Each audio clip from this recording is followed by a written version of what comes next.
Welcome to this webinar offered by the Association for Spiritual Integrity, which I'll explain in a moment, and co-authored by Buddha at the Gas Pump.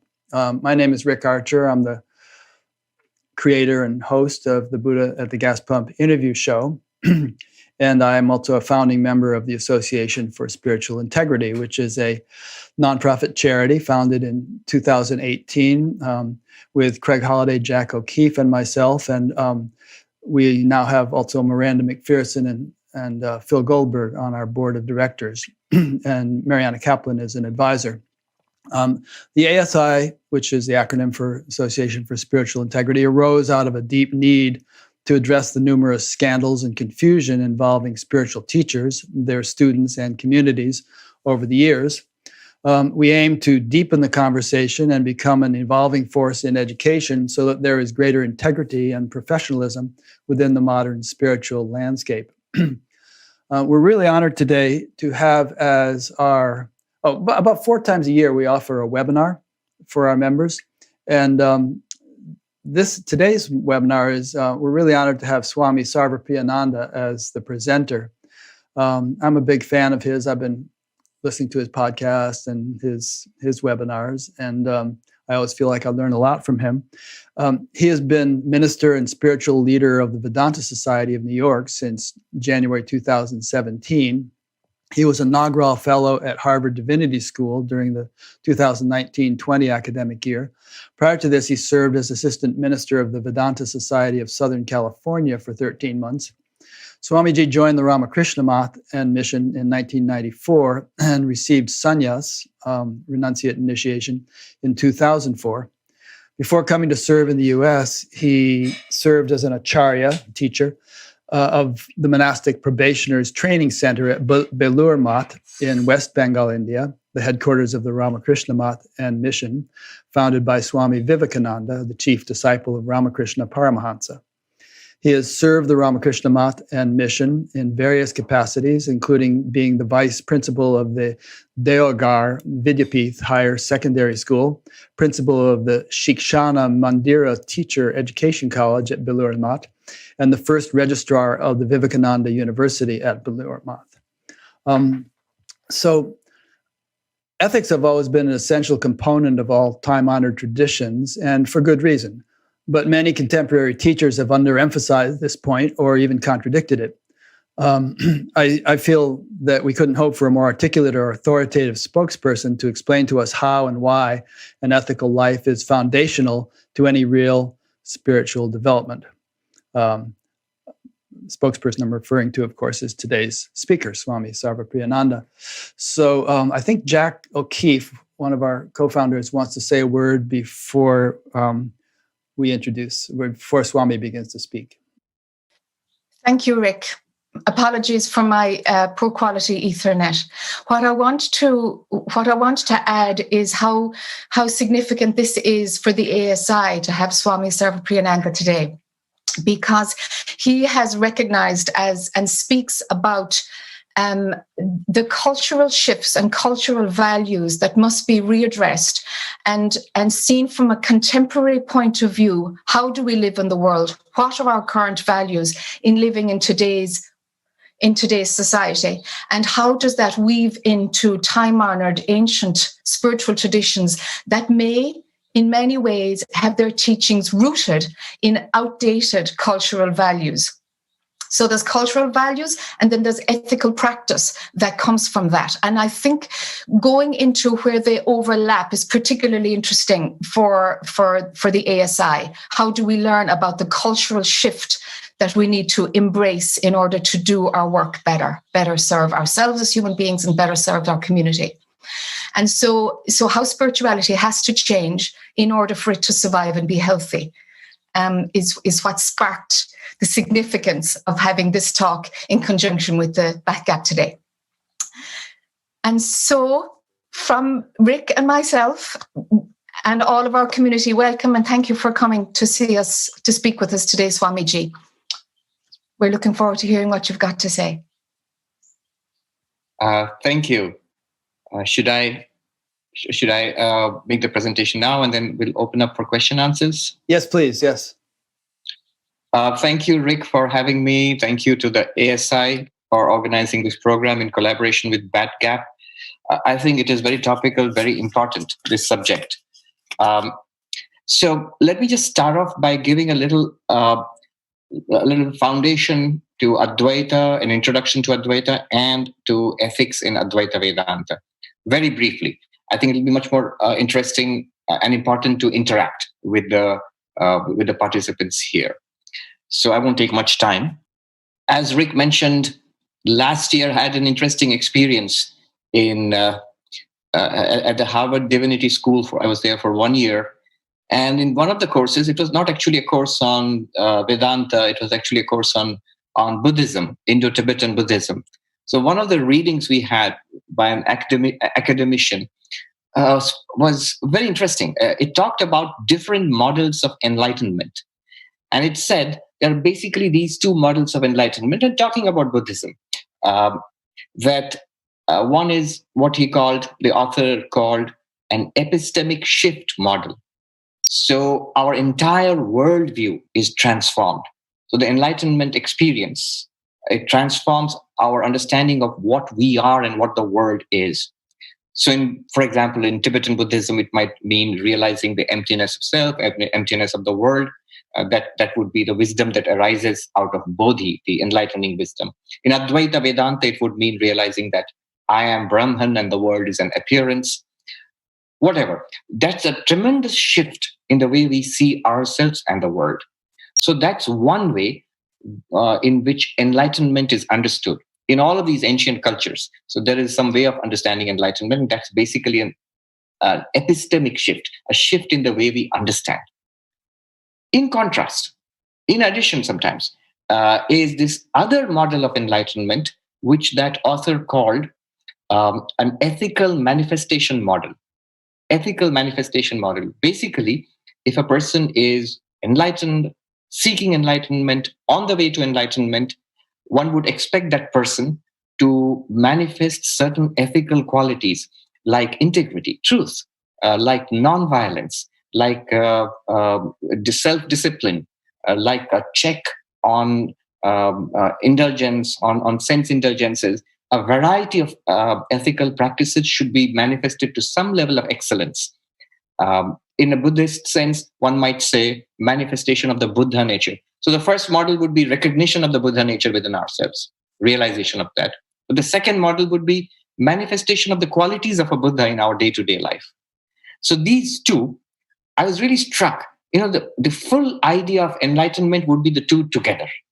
One would realize the ultimate truth, in whatever way one conceptualizes it, it becomes a reality for us. And the second is one would manifest the qualities of integrity, of love, of unselfishness, of feeling of oneness in one's day-to-day behavior. So I'll speak about this from the Advaitic perspective. Ethics is integral to spirituality in all traditions. One can be, as Rick said, one can actually be good without being particularly spiritual, but one cannot be spiritual without being good. This is the basic foundation which connects ethics to spirituality. In Advaita Vedanta, we see that ethics is the foundation of the path. It is there throughout the path, and it's also the manifestation of the result, that the enlightenment should also manifest in an ethical life. So it's there throughout. At the beginning of the path, there are these 4 practices that we are expected to manifest, to internalize and express in our lives. So every Advaita student starts the study of traditional Advaitic texts. The first thing that these texts will usually mention are the qualifications of a student, of a Vedantic or Advaitic student. The qualifications are Viveka. Remember, these are very specialized qualifications. They're not generally just good, what you need to be a decent human being, something more than that. It's already taken for granted that one is already a decent and moral human being. A little more than that, the discernment between the eternal and the non-eternal. So maybe we have studied and we have heard that there is an ultimate reality, and this world is an appearance. So this discernment that there is something worth having in spiritual life. There's something deep and profound here, which is of enormous value to me. So this, we begin with this. The second is a dispassion for the non-eternal. So all that I was sunk in, immersed in, pursuing, that maybe the goal of my life is to be rich or popular or have a really good relationship or have lots of gadgets, or and all of these become secondary, unimportant. They are no longer central to my life. What is central is this pursuit of enlightenment. You can call it in different ways: enlightenment, God realization, whatever. So this is called in Sanskrit vairagya, dispassion. The third is actually a set of 6 practices. A little bit of cheating going on here. They said 4 practices, and in the third one, they have included, packed in 6 more. So you have a total of 9 practices. The 6 more are basically disciplines. It makes sense to pack them together. So 6 practices. One is a serenity, a certain calmness of mind. It is called shama. And the second one is called dhamma. Dhamma means a control of the organs. That means the 5 sense organs and the 5 motor organs. And the third one is called uparati. Uparati literally means sort of a withdrawal from too much engagement with the world outside. So if, for example, weekends are spent, all week I'm busy working, and weekends are spent partying. Remember, I am in Manhattan, so the city that never sleeps. And they say that there's a big slogan here: the city that dreams but never sleeps. So if people are busy working all day long throughout the week, you need time and energy left over. A serious spiritual pursuit requires that amount of time and energy. So a little withdrawal from too much engagement with the world. So that is called uparati. Rati is complete engagement with the world. Like diving into like a life of work and partying and just being with people all the time. Uparati is the reverse, pulling back into a solitude, into oneself, into a certain separation from the hub of the world outside. And then there is titiksha. The Sanskrit word titiksha means a spiritual toughness, literally forbearance, a kind of no matter what life throws at me, no matter what the world throws at me, I shall stick to my spiritual pursuit. I shall stick to my study, my meditation, my ethical practices.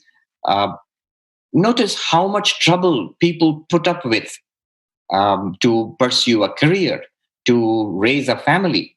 So you put up with so many things, even personal illness and unhappiness. You've got to turn up for a job. Doesn't matter if you have if you're not feeling well. Well, not in these days, of course. Often what happens is when life becomes tough, the first thing that we sacrifice is our spiritual practices. So not doing that. And then there is samadhana, focus. You can see all these are connected. Once the other practices are in place, now with the extra time, energy we have, focus on our spiritual path. Settle down to serious spiritual practice. And shraddha. The 6th one is shraddha. Shraddha means a faith. Faith here doesn't mean blind belief, just that a working faith in the sense that what these texts say, what these teachers say, there is something to it. Maybe I don't get it right now, but if I keep at it, I'll get it. Just like we learn anything when we go to school or college, we go to a class. We don't start off with the idea that the teacher is a liar and the textbooks are all fake news. No, we start with the idea that they have got something to teach me. Let me work at it. Let me try to learn. So at least that kind of faith. So these are the 6 practices which are all packed into the 3rd qualification. And the 4th qualification, the virtue a student is supposed to have, is mumukshutva in Sanskrit. Literally, it means an intense desire to be free. This is probably the most powerful and most important one. So we have these 4 practices which gives the moral basis for spiritual life in Advaita Vedanta. So it is viveka, discernment between the eternal and non-eternal, so that you're firmly focused on your goal. Second, a dispassion from the non-eternal. Again, you can see how it helps in focus. Then third one is a set of 6 practices, which I just mentioned. And the fourth one is an intense desire to be free, to be liberated, to attain the goal as it is said in Vedanta. Now, this is basically, these are 4-fold qualifications which one learns as an entrant into the path of Advaita Vedanta. But you see these scattered across all the texts, variations of these. So in the Bhagavad Gita, for example, in the 13th chapter, there's a whole list of 20 moral practices, including truth, including serenity of mind, including control of the senses, and so on. 20 practices. But they all boil down to an ethical foundation. I'll just make one more point and then I'll stop. I've got lots more to say, but I think I'll introduce them in between discussions. In Advaita Vedanta, the fundamental is this, that the goal is to attain happiness, lasting fulfillment, and to transcend suffering. Just like in Buddhism, the ultimate goal is to overcome or transcend suffering. So in Sanskrit, Paramananda Prapti, attainment of ultimate fulfillment or bliss, and Atyantika Dukkha Nivritti, a complete transcendence of sorrow or suffering. That's the goal. How do you do it? I'm giving you a bare bones framework of the Advaitic path. How do you do it? The problem is that we do not know who or what we are. We think we are these little creatures of flesh and blood, born in such and such time and going through this process, and one day we are going to die, and that's it. Advaita Vedanta says this is far from the case. We are actually beings of spirit. We are existence, consciousness, bliss. We are not flesh and blood. We are not even our thoughts, not the body, not even the mind. You are this immortal consciousness shining through this body and mind. I mean, I like this saying, I don't know where it comes from, that we think we are human beings in search of spiritual experience. But the truth is that we are spiritual beings having a human experience. And Advaita Vedanta wants to stress that we do not know that we are spiritual beings. And in fact, Advaita would go further and say, we are this one spiritual being. It's not even that we are separate spiritual beings. We are this one reality, which is appearing as many, as this manifold world and as many beings. So we have 33 people on Zoom right now. Are we ultimately 33 people? If you count the bodies in the Zoom participants, 33. Even the minds are different. The persons are different. But beyond the body-mind, beyond the person, is this one spiritual unity. Even beyond unity, identity would be a more correct way of putting it. So one existence, consciousness, bliss. We do not know that. That's our root problem. And the solution, so the problem is ignorance, and the solution to ignorance is always knowledge.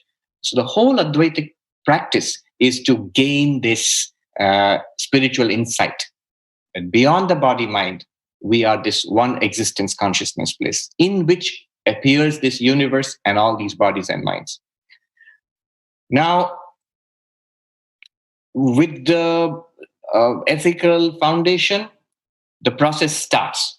And the process in Advaita Vedanta is basically a study of the texts, reasoning and contemplation on the texts, and a process of meditation until what is told in the texts becomes a living reality. Right now, living reality is we are separate human beings. That's our only reality.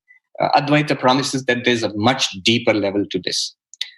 Now, so ethics is necessary for proceeding on this path. None of this will work unless there is an ethical foundation to our lives. And once we attain, or as we proceed along the path, our ethical practices, ethical life should become stronger and more clearly manifest. Why? That part I will deal with later. That's a huge subject. What exactly is ethics? The question, what is right and wrong, and why should I be good? And why should I be good? Why should I not be bad if it helps me in some way? So the Advaitic answer to that, and put it in a nutshell, and then we can flesh it out as we go along. Advaitic answer to that is, if I lie, I cheat, and I deprive others, deceive others, since fundamentally there are no others, you are one reality. we are only hurting ourselves. It's actually very delusional to think that I gain at the expense of others, when the others are nothing more than my own expression. We are all one reality. By hurting others, I'm literally, in a very deep sense, working against myself and hurting myself. So this oneness is at the foundation of ethics. And it opens up a vast field of discussion. What is ethics? What is the foundation of ethics? So, quick recap. What have I done so far?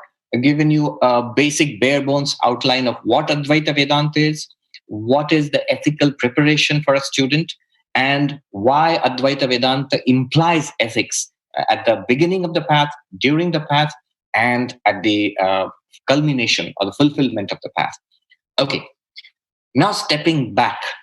Now what we're going to take a look at is what's going on in the field of ethics and what can Advaita Vedanta contribute to this. And then I'll stop and we can interact. So when we look at the field of ethics, and when I say ethics, let me define this. Morality is good and bad. What is good? What is bad? What is the right way to act? What is the wrong way to act? And ethics, we use them interchangeably, but academically speaking, ethics is the study of morals. So it's a field of study where we examine what is right and wrong and why should one be good. Why should I be ethical? Why should I be ethical? Yes.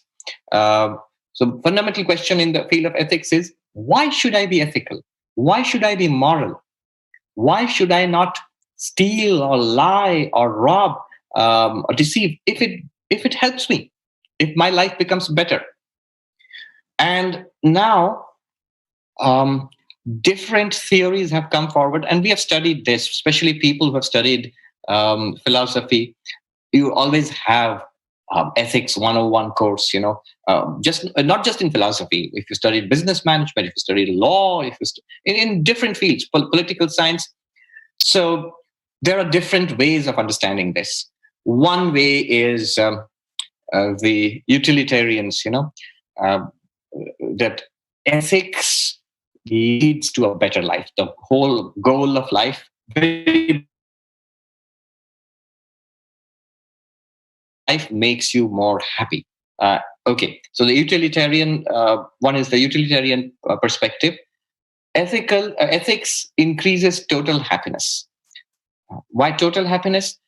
Because while it is true that individual happiness might be increased if a person cheats, lies, accumulates wealth unfairly, but total happiness is what we should be looking at. This is the utilitarians, the English philosophers, Mill and Jeremy Bentham and others.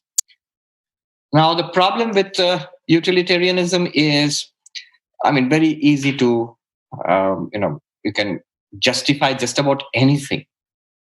You're looking at total happiness. So, for example, here is you've got a terrorist who knows where a bomb is supposed to go off. So these are philosophers call them thought experiments. These are things you cannot actually do in life, but just think about it. What would you say? So you are law enforcement and you have caught a terrorist who knows where a bomb is placed and a lot of people might die.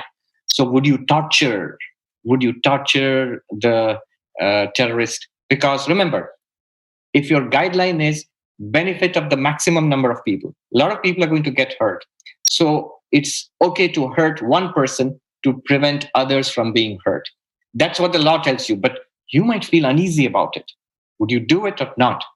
The principle from utilitarianism tells you, in a very simplistic way, tells you that you can actually hurt one person in order to benefit many people.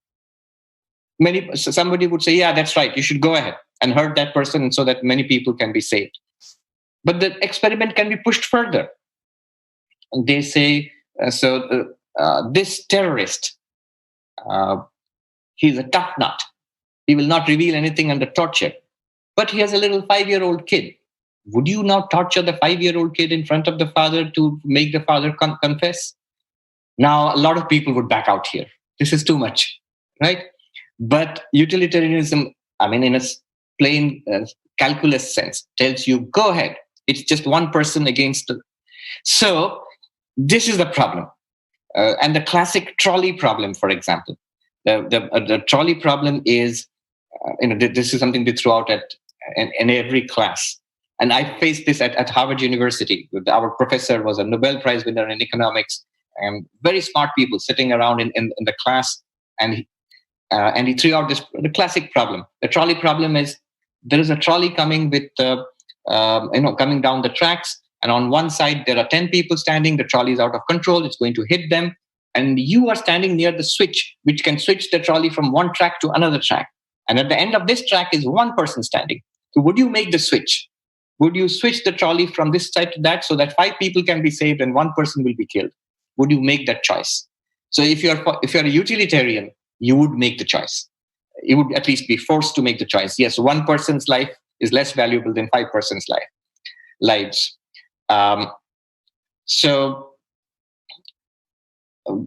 Funny anecdote here, an interesting anecdote. So because I guess it was Harvard, and the people there are very smart people, and they think out of the box. One of the students said, "Professor, I would do neither. I wouldn't allow this to happen or that to happen." And the professor said, "But you don't have a choice."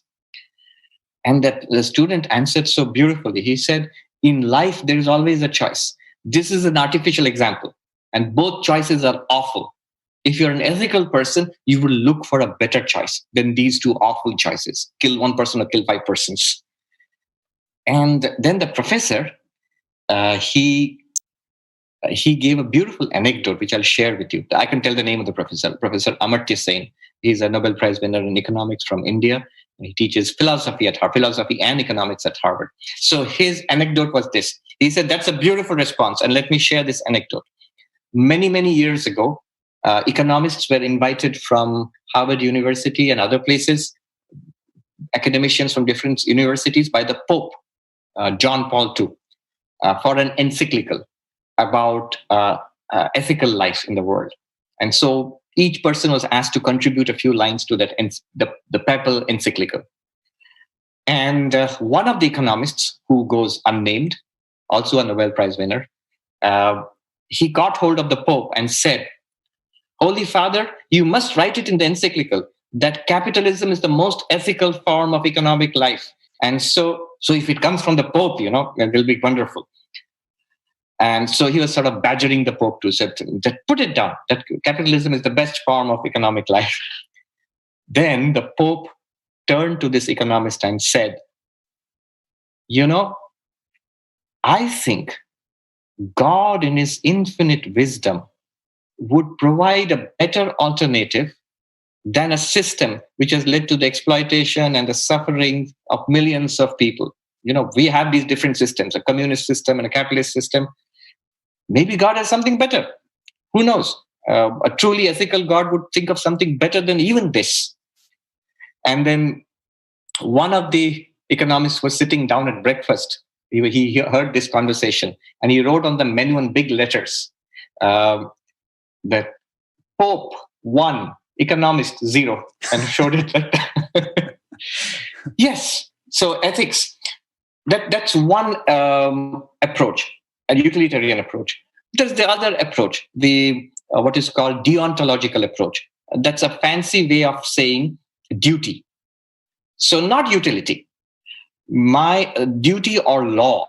The law says I cannot kill people. What law? It could be religious law. My religion says that I cannot kill. Doesn't matter if 5 people are going to die there and 1 person is going to die there, or terrorist is going to blow up people. No. A hard and fast rule which says I will not kill, I will not injure, I will not hurt. Does not matter what the consequences. So my principle will be not consequences, not utility, but just the law. But one can immediately see the problem with this. Which law are you talking about? If you say your religious law, a person who does not believe in your religion will say that's not my law. A person who does not believe in any religion at all will say I'm not bound to follow that. So that cannot be a universal ground for ethics. So we have seen these 2 broad paths. One is the path of utility. That has problems. The other is the path of law. You set it down. That is problems, because there are always exceptions. There are people who do not believe in your law, who may follow some other law or whatever it is. All right. This is the broad background. I mean, very oversimplified problem of ethics. It is put in a very crisp way among philosophers. Derive an ought from an is. Once again, you derive an ought from an is. Is means the facts of life. Is means the facts of life. And from the facts of life, you cannot derive what should be done. This seems to be the problem. What should be done, right and wrong, seems to be more a matter of taste or your philosophical conviction or your religious persuasion, and has nothing to do with the way things are. Can you, for example, derive morality from science? Sam Harris seems to think so. That he has got a book out also about how you can be moral on the basis of science. But it's not a project that is very promising. So this is the state of philosophical thinking now, very broadly. I said this to one of the professors at Harvard, and he said this is too oversimplistic. But let's see, we'll just go with that. So what can Advaita Vedanta contribute to this discussion? Advaita Vedanta says you can derive ethics from metaphysics. You can derive an ought from an is. Now, Advaita Vedanta says that ethics is grounded in the very nature of reality, in our reality. We are this existence consciousness bliss, this one spiritual reality. And if we are this one spiritual reality, then what kind of ethics flows from this? So the answer to this whole question is Advaita Vedanta makes this very strong claim. Yes, you can ground ethics in human nature. Human nature means not human nature as human nature, in our spiritual nature, nature as the Atman or Brahman. At this point, someone might say, but that's the same problem with religion. Suppose I don't believe in your Atman, Brahman. But notice, Advaita Vedanta does not say make a religious claim. It makes a claim that everybody, no matter what your religious persuasion, our nature is basically the spiritual oneness. And it's a question of realizing it, not believing in it. Even just believing in it won't do. So in the Advaitic perspective, ethics will flow from our nature as the Atman, as this one spiritual reality, this unlimited, infinite spiritual reality. And the problem of ethics, that why are we unethical? It comes from ignorance of our nature, not knowing who or what we are. Vivekananda's country would often say that if only you knew yourself as you truly are. So not knowing our true spiritual nature, that leads to immorality or lack of ethics. So ignorance is the cause of unethical behavior. Knowledge is the remedy. Knowledge of our spiritual nature is the remedy for that. What follows from this? Ethics is a matter of freedom rather than compulsion. You're not making a calculus of how much benefit you'll get out of it like the utilitarians. You're not compelled by a religious law or a civil or moral, like a country's civil law. No, you are acting out of freedom. You're an expression of my freedom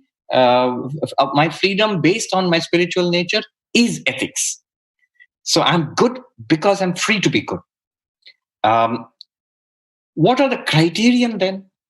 So Vivekananda proposes certain criterion, very interesting criteria, which are not grounded in any theology or even in Vedanta or anything like that, just basic human criteria. That which is selfish, these are like rules of thumb to decide what is right and wrong. That which is selfish is likely to be unethical. That which is unselfish is likely to be ethical. That's one rule.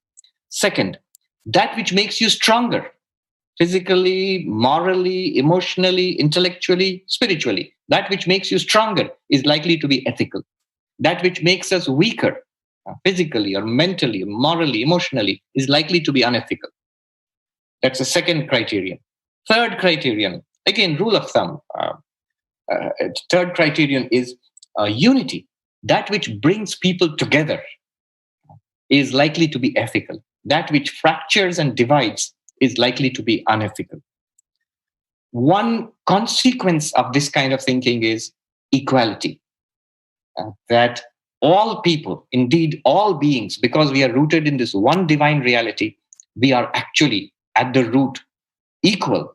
Not just equal, we are basically one. So equality is the implication would be equality. Swami Vivekananda, one reason he loved the United States was that he would say that Vedanta has a better future here in the United States than in its country of birth, because of the tremendous hierarchical nature of ancient Indian society. So he was very critical of Indian society at that time. He would say that no religion proclaims the glory of the human soul in such exalted terms as Hinduism does, and no religion treads on the necks of the poor and the weak and the underprivileged in such a way that Hinduism does. It's because of inequality. And the amazing thing is, the first implication of Advaita Vedanta is equality. Another implication is service. So, all right, I am Brahman. We are this one divine reality. That's cool. But now I'm back in this body and mind, and I see that same reality manifested in all these ways. So what's my relation with everybody else? If we are one and we appear to be different, then what's my relation with these different appearances? It can be one of service. One of our monks put it very beautifully. When I close my eyes in meditation, I find peace within. When I open my eyes, my attitude is, what can I do for you? So this is a very beautiful philosophy of life. The reverse is our problem. I close my eyes, so much disturbance, unhappiness, lack of fulfillment. Open my eyes, not what I can do for you. What can I get from you? You doesn't mean just the people, from the world, from others. So reverse this. Advaita Vedanta reverses this. And finally, one more point. One implication of this Advaitic ethics is harmony. So if there is oneness, and it's manifested in so many ways, different nations, races, genders, religions, belief systems, variety. Vivekananda said, variety is the sign of life. Uniformity is a sign of death. So variety is wonderful. That is the expression of the divine. As much variety, that's something to be enjoyed and preserved and relished. But variety can lead to conflict. So Advaita Vedanta says the way to manage or enjoy this variety is through harmony. Harmony of religions, harmony between science and religion, harmony between races and genders, and between science and religion, between, say, in all aspects of life, between our work, externalized work life and internalized spiritual life. Harmony there, not a separation, not a conflict, not a pull. So I would like to sum up. What did I do here? I talked about the basic problem in the field of ethics, that why should one be good? Where do you ground ethics? And that's a problem. Even now, I was interested to see the latest thinking in the field of ethics. I attended those classes at Harvard. This continues to be the problem. It continues to be a big question. Neither utilitarianism helps there. Deontological theories, theories of law have their limitations. Non-dualism, Advaita Vedanta proposes this answer that ethics can be rooted in our spiritual nature. What is this spiritual nature? We are one divine reality, one existence consciousness bliss. Not a matter of belief. It is a claim that it's actually a fact right now to be realized. And then ethics proceeds from there. So lack of ethics, immorality, it comes from ignorance of our nature. And the solution to that is a knowledge of our real nature. And then ethics is based on freedom, not on compulsion. The rules of thumb, for deciding what is right and wrong, selfish, unselfish, strength, weakness, unity and disunity. One of the implications of ethics is equality. One of the implications of ethics is a life of service. One of the implications of ethics is harmony. Okay, we'll discuss this more as we go along. I can see people raising their hands. Yes, we have some questions. There's 3 questions here. A couple came in from the YouTube audience, and we have one in the chat. So let's start with our guests here. So I'm going to unmute Annie Kayanaga. Go ahead, Annie. Hi there, Annie Kiyanaga. Wonderful to be with you, Swamiji. Really a treat. So you talk about ethics. I'm not seeing you right now. Oh, there you are. Okay. You talk about ethics, and for most people, that means a codified body of work. It's codified, it's rules, it's laws. So, but I'd like to know, I've always had this understanding and experience that there's a higher law, so to speak, that's not codified. It comes from pure consciousness. And you might say our real nature, our nature is Brahman. And that would not be codified. I mean, it would have all these beautiful attributes, but it would be something that would exist beyond the mind, so to speak. It would not exist in the usual human paradigm. And I think this could only work if somebody has great purity of heart and great intention and earnestness. But I just wondered if you could comment on this. Does this make sense to you, my question, the difference between the two? Thank you, Annie. And yes, it does. Yes. Now, what I spoke about, the ethics flowing from Advaita Vedanta, yes, it requires great purity of heart to intuit this kind of ethics and to live that kind of ethics. Definitely, it does. But I'll also mix up the two kinds you talked about, the codified do's and don'ts, which you find in religion or in secular law, for example. In religion, especially, to a great extent, these do's and don'ts have also come down from some kind of intuition like that. They have come down from prophets and spiritual masters, the great founders of the major world religions. And it's not that they laid down the law for us. They saw what is spiritually most right. And we don't see it. So we see it as a series of do's and don'ts. And you are right. Coming down through the centuries, some of those do's and don'ts might become clouded with cultural overlays, and over time may become irrelevant or even harmful, actually actively harmful, because we think it is said so, and so I must do it. But from an Advaitic perspective, all of these ethics, all of these practices are ultimately made to lead us to enlightenment and to live that enlightenment. They are not an end in themselves. So I would agree, not to dispense with the do's and don'ts, but to bring our own wisdom to those do's and don'ts.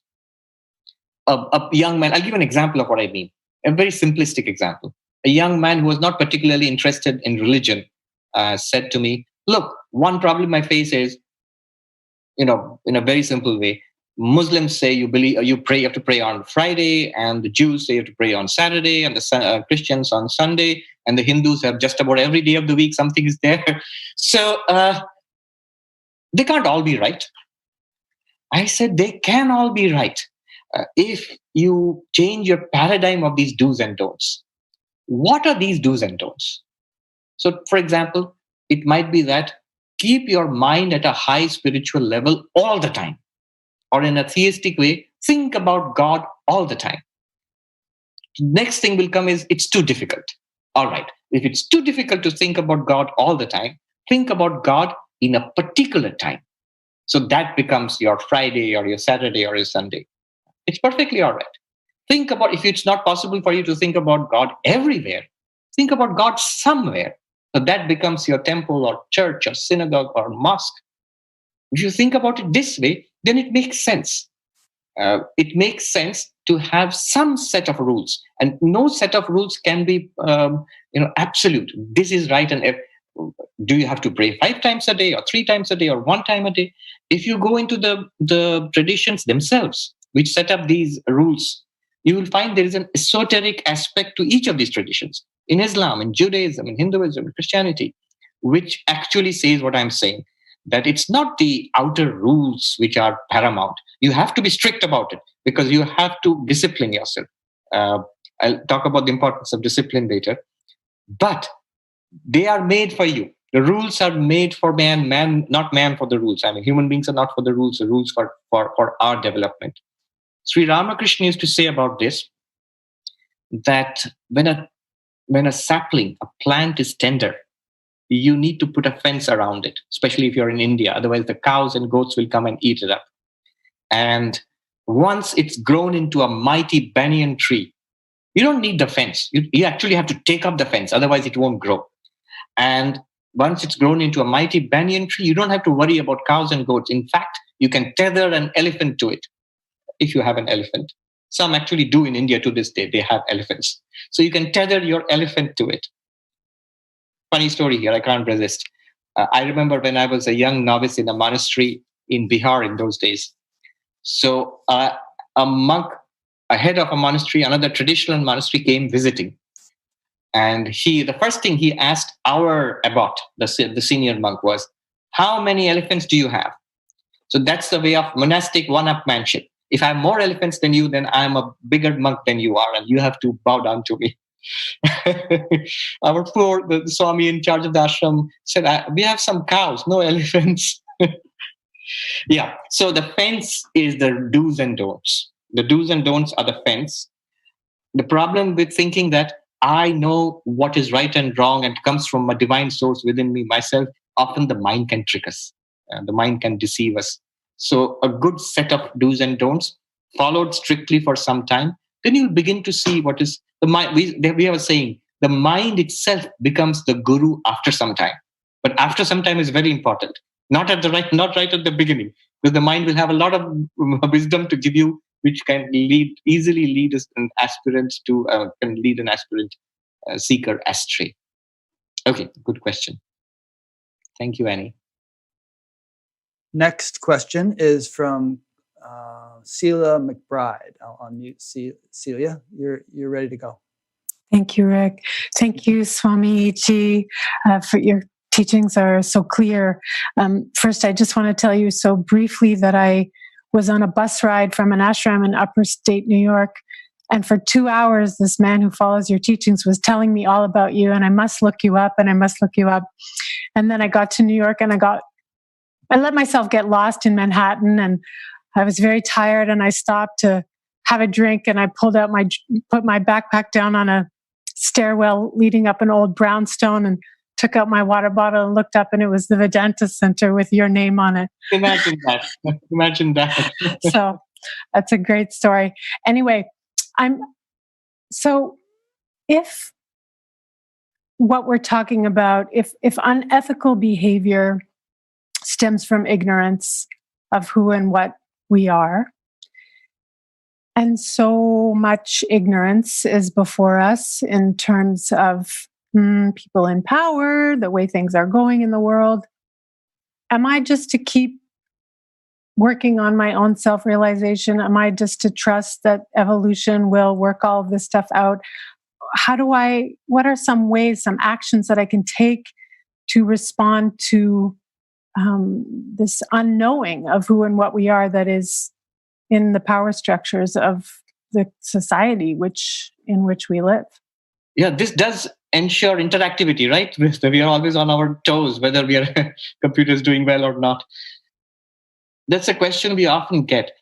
But remember what I said, one implication of Advaitic ethics is service. So if all of this is divine, the manifestation of one Brahman, then how do I react to all these people, these animals, this environment, which is basically a manifestation of myself, my real self? That will be the question. One of our monks many years ago, he was running an orphanage.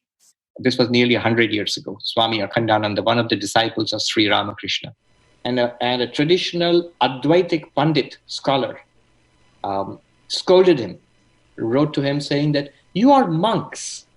Why should you bother about running an orphanage or a school or a hospital? You should meditate and study and attain enlightenment. That's what you're supposed to do. And that was what this traditional idea of monastic ethics was. They considered it unethical. You see, taking care of people, they considered it unethical. So this is also a revolution that Swami Vivekananda, for example, he brings around. That no, not just a private spirituality. A private spirituality in the end of the day is not particularly spiritual. So there must be something if I care for myself, if I feed this body, if I give medicines to this body, if even honestly, I have to say that if I get a cut here and I feel it hurts, then I must have equal concern for everybody, for all these people around me. So that's difficult, but that's just the way it is. So now if your environment and what you see around you asks you to respond to it, I cannot prescribe exactly what you will do. It comes from your environment. It comes from what we call your samskaras. So yes, you must respond. One caution, however, and here I like the serenity prayer, that Lord, give me the patience to bear the things that I cannot change, the courage to change the things that I can change, and the wisdom to know the difference. Often there are lots of things in this life we cannot change. And our mind tricks us into activism on that front. There are things about us and in our immediate neighborhood that we can make a difference to, in my own behavior, in my thought, and we ignore that. So that's one track we have to be aware of. It's a delicate thing. That's why I cannot prescribe any particular course of action for you. 2 examples. Mahatma Gandhi, in his autobiography, he says, I have been asked, who are you? And people think I'm a politician fighting, or people think I'm a politician. Some people think I'm a freedom fighter fighting for the freedom of India against the British. Some people think I'm a social reformer, activism against untouchability, against illiteracy, and so on and so forth. All of which was true. But then he says, it was very touching, if you would ask me, I would say, I'm a simple man in search of God. That's very honest. That's how he sees himself. It's so very true. He was always a spiritual seeker. And all of this, fighting for the freedom of India, working for the uplifting the miserable people who are being badly treated by society, calling them untouchables and things like that. All of this was an expression of his search for God. So you might think he's the super activist, more activist than all of us, but he would consider himself a spiritual seeker, not as any kind of activist. An example, last example. The abbot of our main monastery in India was Swami Shivananda at one time. So this is from reminiscences about him. This is in the 1920s. So this gentleman, remember India was under British rule. So this gentleman was visiting Swami Shivananda and complaining, all these young boys, they are dropping out of college, ruining their careers, joining this fellow Gandhi, joining his political, what's all this about fighting against the British and all silliness. And they're not doing their duty. They should study and get a good job. And so okay, I'm being warned about the computer. Anyway, the Swami kept quiet.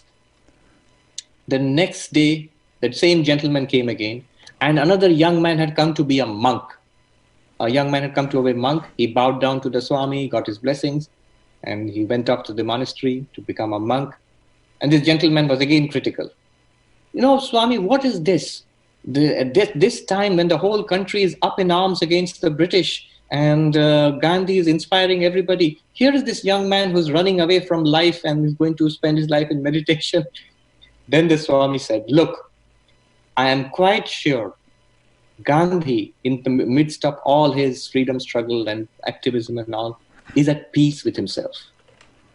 And this young man, he is going to forget the world, see God, live a life of service and meditation and renunciation, and find peace within himself. The only one I see who has no peace is you yourself. So, any one of these, if we pursue a high ideal sincerely, honestly, we are safe. That's wonderful. That's just wonderful. Celia, thank you. I'm sorry I did not give you a straight answer, but that's just it. Thank you. Good. Next question is from Catherine Schultz. Sorry, Catherine, if I took you out of order. I didn't see your name up there. So Catherine is ready to go. Hi, thank you so much. Yeah. So the main thing that kind of keeps popping in is I've been connected with Advaita Vedanta for maybe 20 years or more. And just watching the history of so many modern people in our society waking up through that path and becoming teachers. And I feel like a lot of the inspiration for this group, not just looking globally at religion and abuses within organized religions, but just also the abuses that have kind of unfolded within, the Advaita Vedanta community of teachers. And I didn't know how, I apologize for not knowing your background, personally, but I was just wondering where the lens is on the darshan, or how that gets approached. Is it the kind of a brain where there's a first person path and it's, kind of, I'm one with all and I'm God, and then it's missing the second person dimension of service and, that kind of thing. And then third person is, everything, the cosmos is also part of me. And it can be very, I think first person and third person can really forget the body and all that it's connected with, and the emptiness and form is emptiness dimension. I don't know if I'm explaining that right, but it seems like some big giant blind spot can happen, where what I hear you articulating is that the fullness of Advaita Vedanta must include that second person path of, and really being very grounded in every form must be embraced as emptiness, as myself, and how that reconciles itself each moment. If there's a contracted energy in the space, that inquiry is like, well, what's here? And, sort of penetrating that again with the peace of stillness. But it's a moment by moment. But how does those that have sort of done so much violations within the there's my second person. Hey there.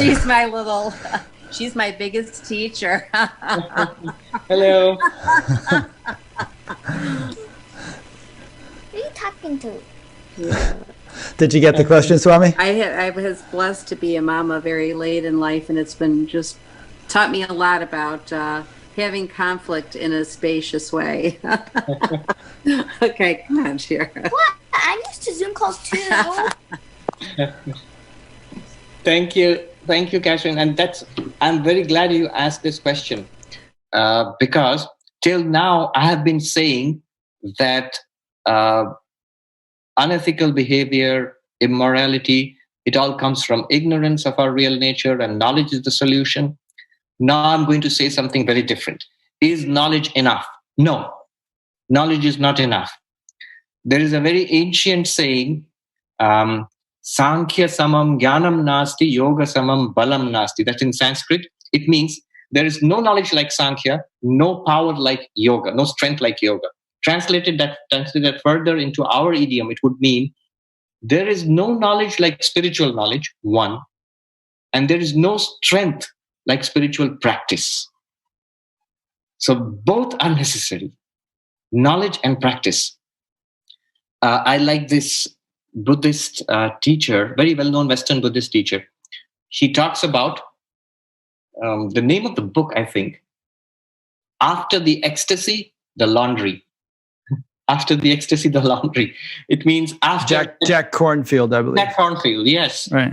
After meditation and study and feeling pure and uplifted, all of us, including monks, we have this life to come back to.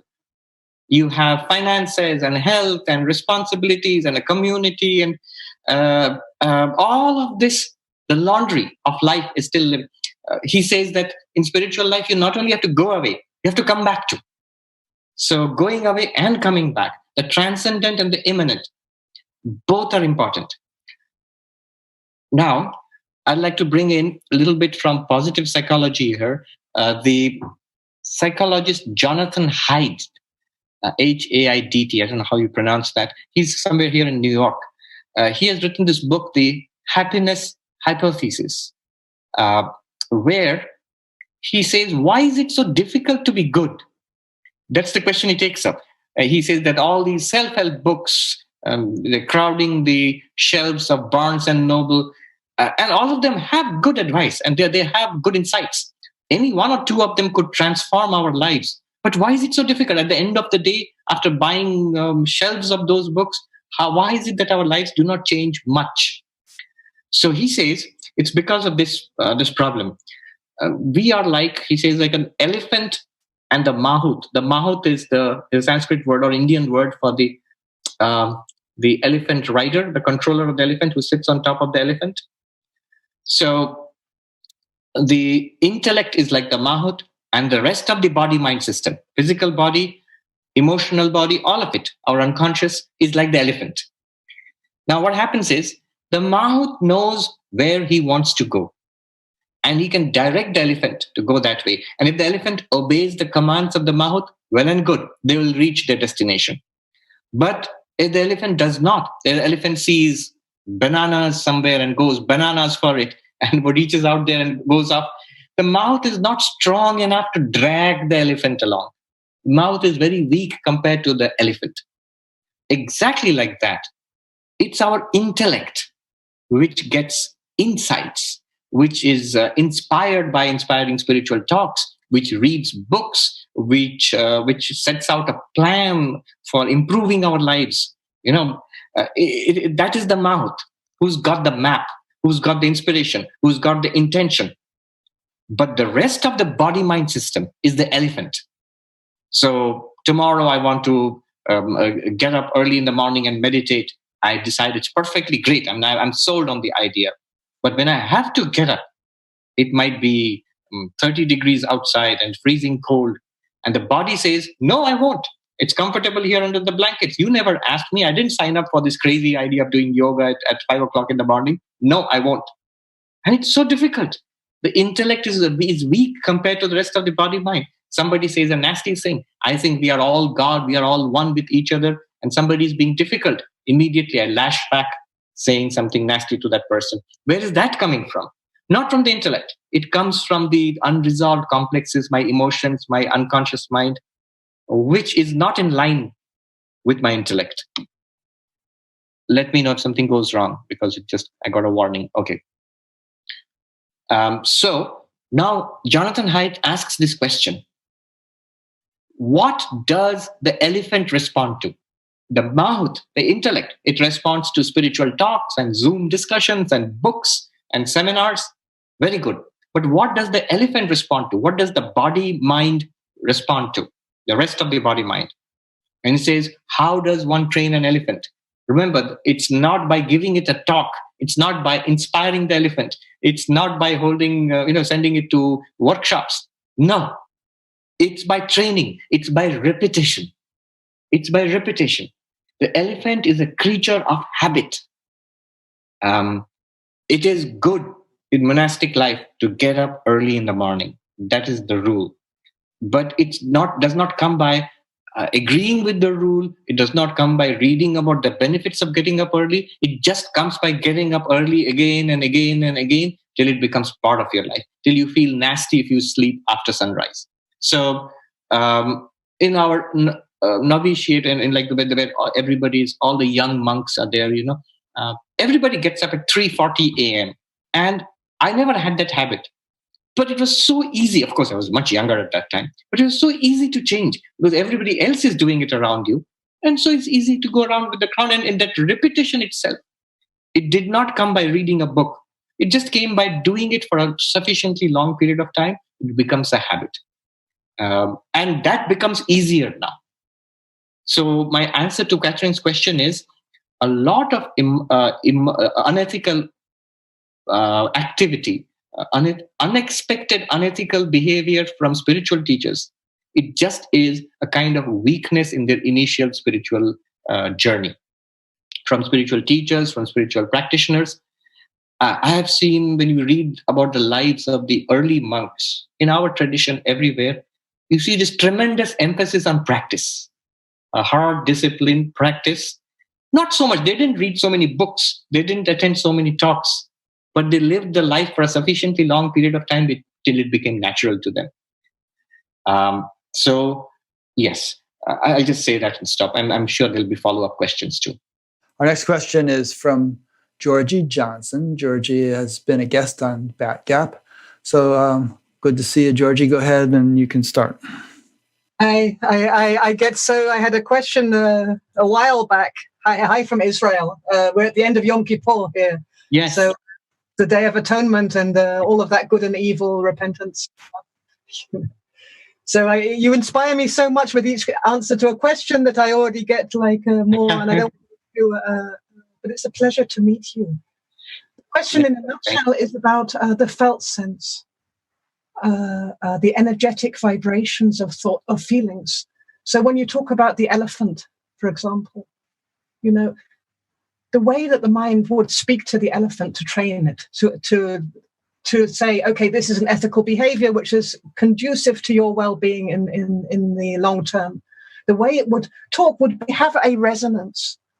And that resonance is going to fill the whole field of experience. So when we're talking about ethics, and there's a threat in it. So within the duality of right and wrong, good and bad, there's a threat towards the body-mind. Like this animal, an innocent, pure, natural animal, the elephant, is being threatened. You must do this or else something horrible is going to happen. Then from what I've seen, at least in working with people, there is a propagation of another kind of habit, even an addiction, which is an addiction to being bad, an addiction to being wrong, at the same time that the psyche splits from the wrongness and tries to control it from that same mind. And so this endless struggle starts to be right, to be right, to be right, and not to be wrong. And in the middle of it is in what somebody asked about the purity of heart, which was such a beautiful observation. Clouding the purity of heart is this incredible energetic gunk of guilt. Now you know why I'm speaking from Israel, right? Because it's got the collective guilt complex here, which really clouds the ability to move with the ethics of the heart, or to get a feeling connection with the ethics of true nature or Buddha nature, or to find the real thing which spontaneously arises because we're so busy trying to be good and not bad. Right. And of course, if you look into Jungian psychology, every investment in being a good person is incredibly egoic and creates an enormous shadow in the bad person, which I must never be, which it happens to be Donald Trump or my neighbor or the other religion or people that kill people. So the question is really about if in Advaita Vedanta, because I know very little about Advaita Vedanta, and it's such an opportunity to ask somebody who comes from that richness of tradition, is there a concept of guilt and a relationship with that felt sense, energetic connection to experience, as opposed to the mental construct? Right. Because I experience all the shoulds and shouldn'ts and do this and don't do this or else with a fear or threat about it. That's where we get into so much trouble, at least in our culture. Thank you so much. And it's very good that you said this. It is, again, going back to what Jack O'Keefe talked about, the differences in cultures. So it's interesting to see this coming from a different culture. It's not just Jewish people. I see it among Catholics too, with a different background, but a kind of a burden of guilt and fear. So you can imagine when Vivekananda came to this country more than 100 years ago and said that it is a sin to call human beings sinners. You are children of immortal bliss. You are one with the divine. So that brings me, why Vivekananda put Vedanta in these terms? She said, one word that comes out again and again from the Upanishads, the fundamental texts of Vedanta, is fearlessness. It is fear, he says, which is the source of misery. It is the fear which is the source of weakness and of evil. He says fear is the source of evil. Strength is the medicine that the world requires. So for Vivekananda, actually, strength is not a virtue. Strength is more fundamental than all virtues. Out of strength, moral strength, a belief in oneself, in one's own divinity, from that comes, it's manifested as ethics. So it's interesting. So guilt is a natural reaction. I mean, even biologists have noted that among the higher animals, and there are endless videos on YouTube of dogs looking cutely guilty. They've made a mess and they look guilty. So it's a natural reaction. In our tradition, however, when a person has repentance, that I've done something wrong, I've carried this burden, what we say is, the traditional Hindu ritual was a fire into which you put oblations. This was the old Vedic kind of ritual. So imagine the fire of your own divine self, which is always perfect, even now. Pour all your atonement, your sorrow, your repentance into that, and just say, I'm free of it, and I shall not do this anymore, and be free of it. That divinity, that power is already within us to let go of that burden. Acknowledge that burden, that I am unhappy because of this reason, and then let go of it, saying that I will not do it again. I'm free of it. In my real nature, in an Advaitic sense, in the real nature, you are always free of it. Now, the two things, as you said, very important observation, even a strenuous effort at ethics, which all religions, all systems of ethics will tell you to make, that itself creates a counter effect, a shadow. The movement in this path will create a shadow. That is the way of the ego. The limited ego, whatever it does, and like the poet, I think it was Eliot who said, between the intention and the act falls the shadow. So no matter how pure our intentions, the moment we try to bring it into action, a shadow falls in between. It's never as perfect or as good as we wanted it to be. That's why the real effort in Advaita Vedanta is to make a direct breakthrough. Not that you have to be preliminary, spend many years perfecting your ethics. That will never happen, because we are living in a world of manufactured out of our own ignorance. So all our efforts here will have that shadow.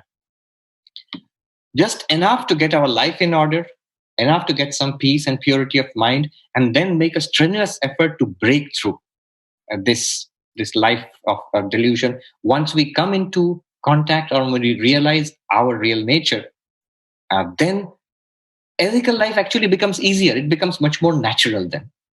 It still requires some effort, but it becomes much more natural. It becomes an expression of a truth that we are already seeing.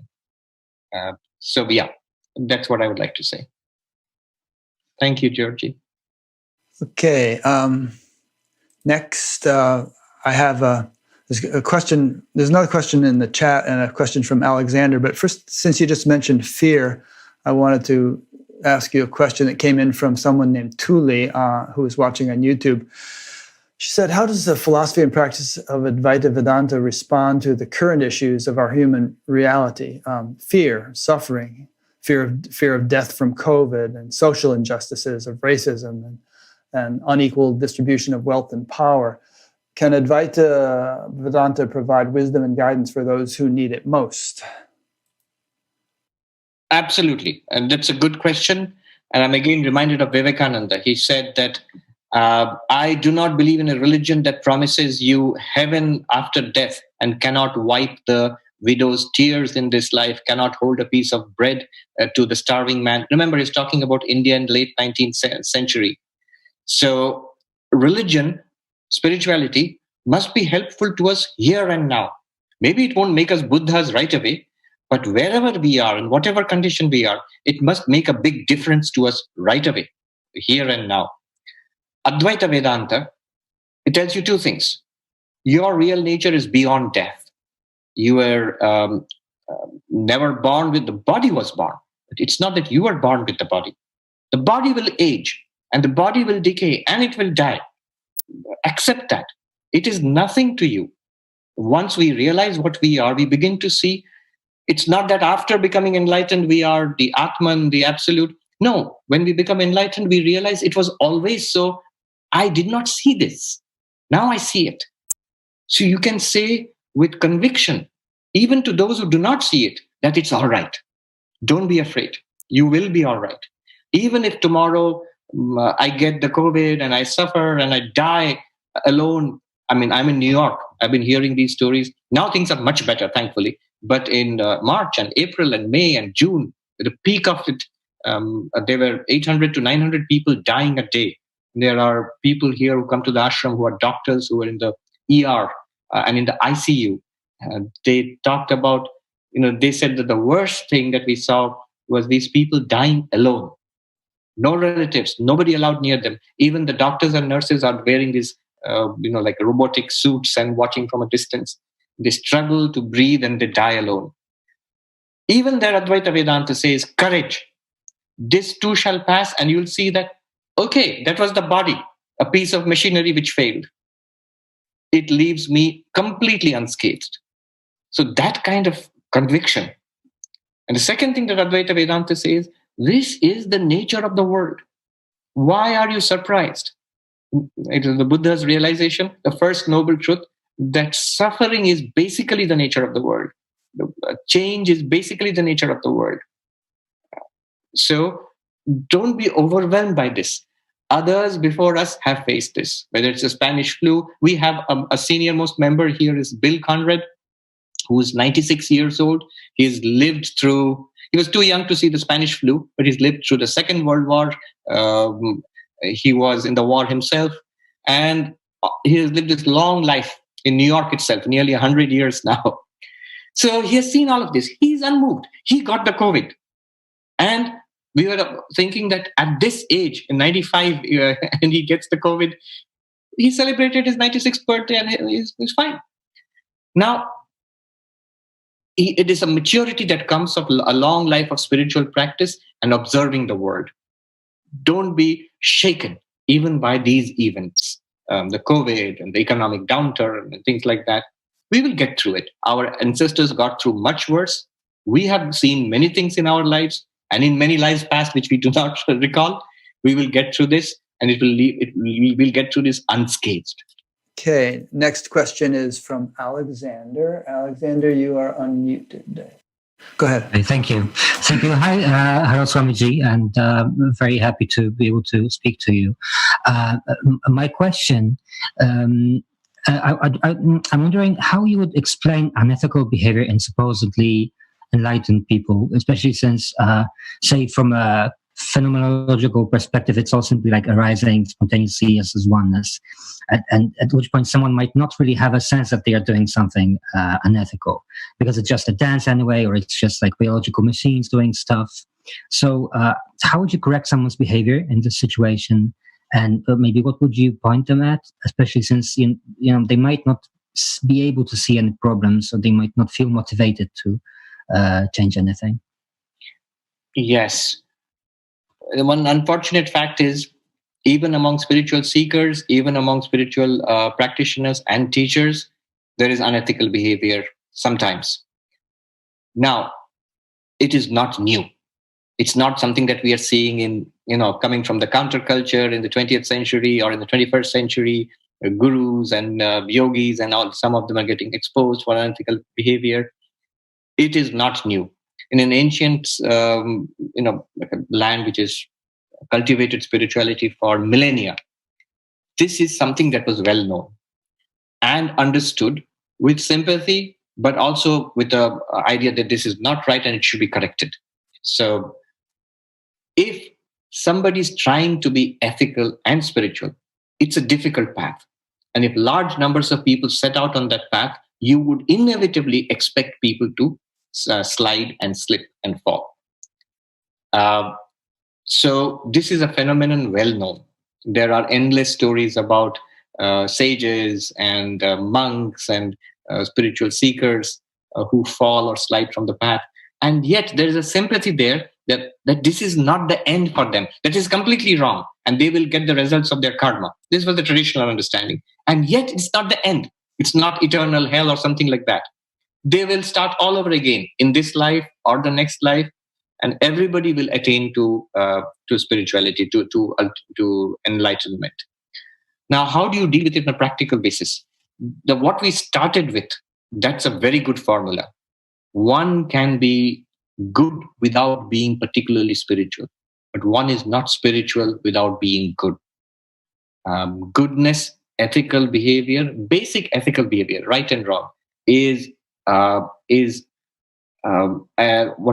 one might call necessary condition of spirituality. Without that, there is no spirituality. Now, I remember somebody asked this question to the Dalai Lama, and I heard this on a video I saw. What do you do if I find a particular teacher is unethical? The Dalai Lama said, distance yourself from the teacher. It's the problem of that particular teacher, but it's not the problem of the teaching. You go on practicing and walk forward in your way. Don't get involved with, setting the teacher right, or in the whole issue of what do you do there. Protect yourself first, and the teacher's karma will take care of it. So ethical life, absolutely essential for beginner, for advanced student, for teacher. Teachers have a special role. The Bhagavad Gita says those who are in the position of teaching or leading society have a special role to be ethical. The reason is what they do is taken as a standard by others. So one can create havoc if one is unethical in one's personal life. Now, there are different ways of this. So the problem is more a human problem than a spiritual problem. You see, in some ways, Advaita Vedanta is safe against many kinds of exploitation because it's a very impersonal philosophy. So you are Brahman. The center is not with the guru or the teacher. The teacher is acting as a facilitator or pointing out to your own reality. As Vivekananda said, if you're following a particular teaching or a teacher, you find that you're becoming more weaker, more dependent, avoid it like poison. It should make you stronger. It should make you more independent. It should make you more rooted in the divinity within yourself, not hanging on to the coattails of a teacher, no matter how great.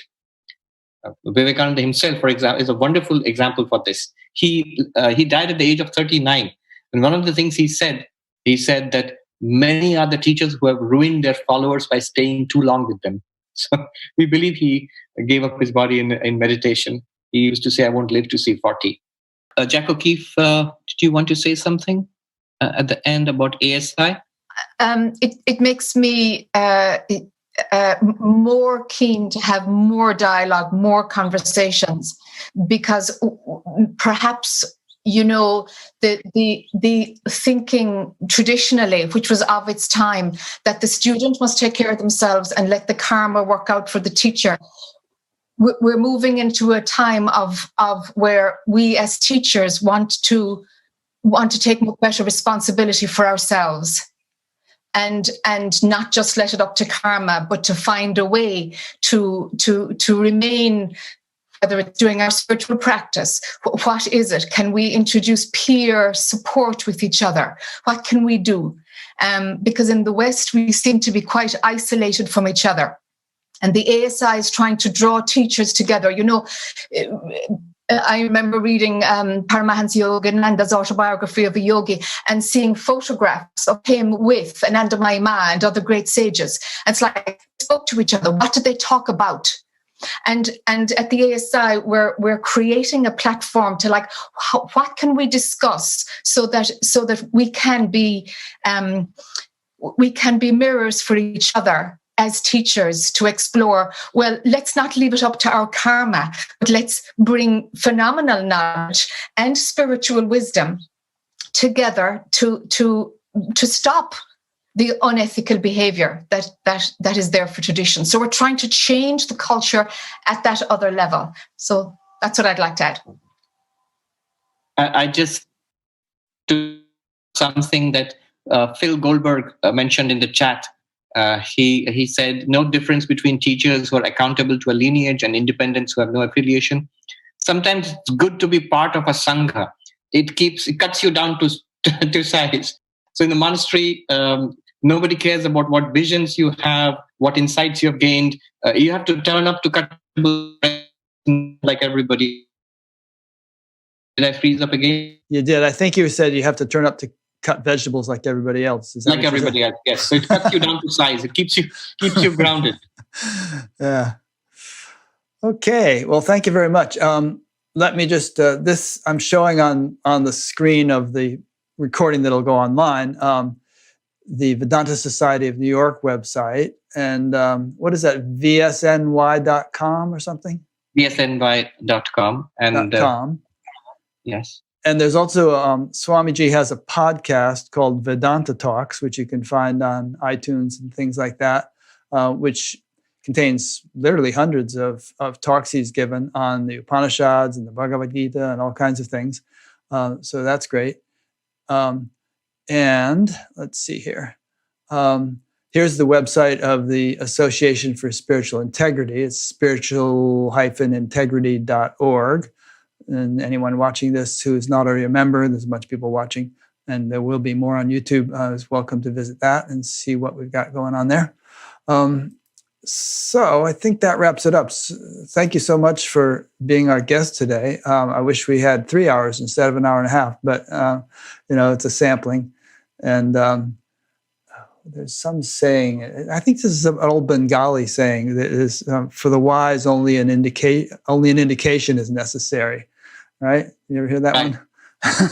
So we've given them a sampling, but there's, like you were saying, I think spirituality is a lifelong study, and ethical issues are part of spirituality. So it's just one of the legs of the table that has to be maintained throughout one's life on earth in order for progress to be assured and significant. Yes. Thank you so much. Thank you for having me. Thank you. Take care. Thank you very much. Be safe. Take care.